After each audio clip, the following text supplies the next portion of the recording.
Comunicação Integrada, do conceito à prática, desafios e tendências. Ao longo dessas 7 aulas, vamos falar sobre como você pode planejar a comunicação em tempos de redes sociais e fragmentação, criando assim uma mensagem mais coerente e adequada a cada um dos seus públicos, respeitando também as especificidades das plataformas. Você aprenderá também, e na prática, a ter um diagnóstico de comunicação integrada para a sua empresa e assim entender e criar indicadores estratégicos para que você possa superar as falhas identificadas nessa fase de diagnóstico e também propor uma série de melhorias que vão melhorar não só internamente, mas também todo o processo de comunicação com os seus stakeholders, estabelecendo um plano de comunicação integrada. Nós vamos falar sobre o conceito de comunicação integrada segundo a professora da USP, Margarida Kunst. Ela disse que as organizações devem ter objetivos muito claros de comunicação na série de relacionamentos com os públicos e buscar compatibilizar o interesse entre os seus públicos e também o macro e o microambiente aos quais ela está vinculada. E não basta só definir os objetivos e mapear os públicos. Os objetivos só vão ser realmente alcançados quando a comunicação for planejada de maneira estratégica, utilizando uma série de técnicas e relacionamentos que nós vamos ver ao longo do nosso curso, para que as mensagens sejam específicas destinadas a determinados meios, que também vamos ver nas próximas aulas. Tudo isso vai definir as atividades que sua empresa vai utilizar dentro dessa filosofia que a Margarida Kunst define, que é a filosofia de comunicação organizacional integrada. Esse conceito da Margarida Kunst foi um marco, representou uma mudança nos estudos da comunicação, só que ele já é um conceito antigo, então outros autores têm falado sobre ele, como o Philip Kotler, Ele define o conceito de comunicação integrada como um conjunto de atividades que analisa as funções estratégicas e também atividades de comunicação que ajudam a empresa a ter uma mensagem específica e reunir esses esforços em prol de uma comunicação mais direcionada a cada um dos públicos com os quais a empresa se relaciona.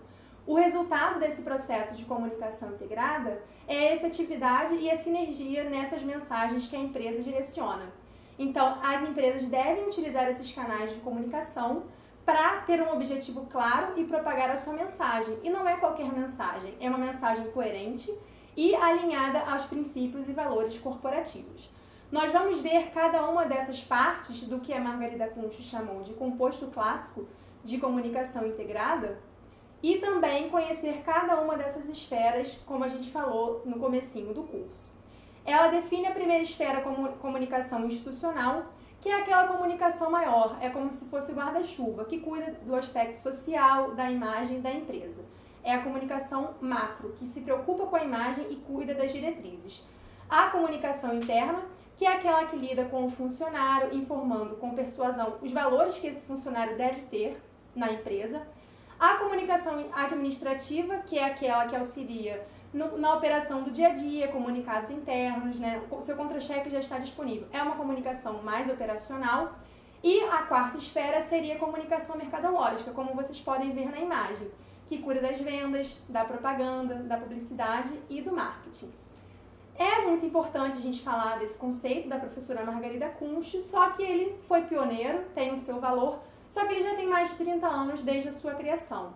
Então, por isso, eu vou apresentar aqui no curso para vocês uma nova metodologia, que é muito mais atual e é adequada aos desafios dos novos tempos, que é a metodologia criada pelo professor Manuel Marcondes Neto, que se chama 4R. O primeiro R é o R de reconhecimento. Ele é um conjunto de práticas que envolve o nome, a causa que a empresa defende, seus produtos e as suas campanhas. Com essa prática, a empresa cria uma personalidade própria, defende os seus valores, ligando assim aos seus públicos de interesse, que são os chamados stakeholders, com um discurso único como a sua estratégia de diferenciação. É como ela vai ser percebida pelos públicos e também pela sociedade. As marcas que investem nesse reconhecimento, nessa estratégia, usam isso para reforçar o seu relacionamento e estabelecer também uma série de fatores que reforçam a sua identidade corporativa para fazer a gestão da marca, que é o que a gente chama de processo de branding, e também para construir uma imagem sólida, né? Além da própria propaganda institucional. Agora nós vamos falar do que é o chamado segundo R do composto que o professor Manuel Marcondes criou, que é o R de relacionamento. O relacionamento é definido pelo Marcondes como um assunto específico, é uma demanda da gestão da empresa, uma demanda especializada, não é qualquer pessoa que pode fazer, cuida dos interesses da organização, não só relacionado a um público, mas a vários públicos reunidos, sob a liderança de uma determinada filosofia dentro dessa organização. Então, é uma forma também da empresa reforçar os seus valores. Ele cita algumas formas da empresa reforçar esse seu atendimento, como o relacionamento com o público interno, que é o chamado endomarketing, o atendimento ao público externo, seria por um canal, por exemplo, o Saque 2.0, que é o uso do Facebook para esse atendimento à sociedade, a um cliente, a um consumidor, que seria também o Customer Relationship, a própria ouvidoria, que é disponibilizar um canal, né, para esse seu público, para um parceiro, para um cliente, a mediação de conflitos e também o relacionamento com as comunidades. O terceiro R que o Marcondes criou é o R da relevância, que é uma forma da empresa se consolidar por suas atitudes, pela sua comunicação institucional, tudo isso de forma muito bem planejada para que essa empresa se destaque, né, por um fator diferencial e se diferencie também da concorrência, tendo uma série de esforços. Não é só fazer uma campanha, mas ter uma série de esforços permanentes. O Marcondes também dá dicas de como que a empresa pode alcançar essa relevância, não só perante o público de colaboradores, mas também os outros stakeholders, sejam parceiros, acionistas. Essas técnicas são fazer pesquisas de opinião, investir em patrocínio cultural, que é uma forma de associar a sua marca a uma marca que traga ativos positivos para a sua imagem, fazer eventos, investir também no marketing social. Agora que vocês já conheceram os 3 primeiros R's do composto proposto pelo professor Manuel Marcondes, nós vamos falar do quarto R, que é a reputação. A reputação é como que a imagem da empresa se consolida num processo de longo prazo na mente dos públicos estratégicos. É a forma como essa empresa é percebida através dos seus esforços de marketing e relações públicas. A empresa pode reforçar a sua reputação fazendo um estudo detalhado dos seus públicos, investindo em comunicação institucional, divulgando as suas práticas e as suas políticas e tendo também uma questão que a gente vai falar no próximo curso, que é a gestão de crises, para prevenir a sua imagem pública de danos e arranhões, que é uma coisa muito atual que a gente também vai ver mais para frente. Agora que você já conhece o composto da comunicação integrada, proposto 30 anos atrás pela Margarida Kunz e o mais recente pelo professor Marcondes, a gente vai começar a falar sobre os 4 R dentro de uma perspectiva estratégica e desdobrar isso dentro das técnicas e também na aplicação do plano integrado. Exige-se hoje das organizações satisfações, existe transparência, que também é a alma do negócio hoje, ser transparente. Agora, para você entregar essa transparência, você precisa fazer um trabalho, não é fácil ser transparente. Então, a minha proposta é de que as relações públicas oferecem um caminho para a transparência, de fato. Você já conhece o composto dos 4 R's das relações públicas plenas?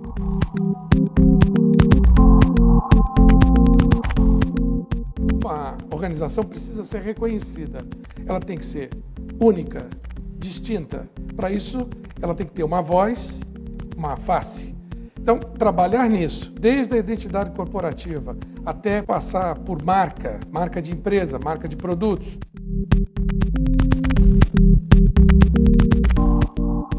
Uma vez você está no mercado, você existe, te reconhecem, você precisa se relacionar com a imprensa, com a comunidade do entorno, o público interno e depois os públicos-chave. Toda organização tem que fazer um estudo. A primeira coisa dessa instância é fazer um estudo dos públicos.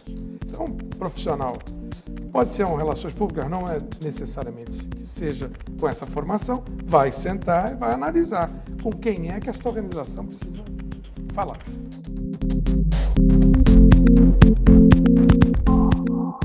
Esse não é tão imediato, embora a internet, que que é uma realidade atual para todo mundo, ela usa critérios de relevância. Quando você coloca lá uma palavra no Google, o que vai aparecer primeiro, chamado mais relevante, é o que tem mais clicagem, é aquele que é mais acessado, porque ele é muito falado, fala-se dele.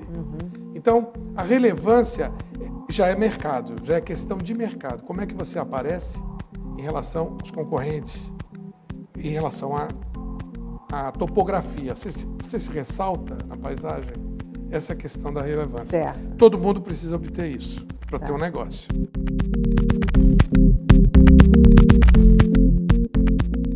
Reputação é construção. Então leva tempo e se perde muito rápido. É uma coisa que precisa ser gerenciada. Quer dizer, você ter um profissional de comunicação atento, prestando atenção no dia a dia, é bom, né? Não quer dizer que não vai acontecer um acidente, que não vai acontecer uma crise. Claro. Mas você ter alguém administrando isso, acontece muito. Você chega numa empresa e diz assim, eu estou querendo fazer uma festa de 10 anos da empresa. Ok, cadê as fotos da fundação? Não tem. Então não houve alguém que se preocupou com isso no começo, porque reputação você começa... Você é um médico, vai abrir um consultório. Você tem que começar a pensar em reputação no dia que você vai abrir a porta. Você gostaria de saber mais?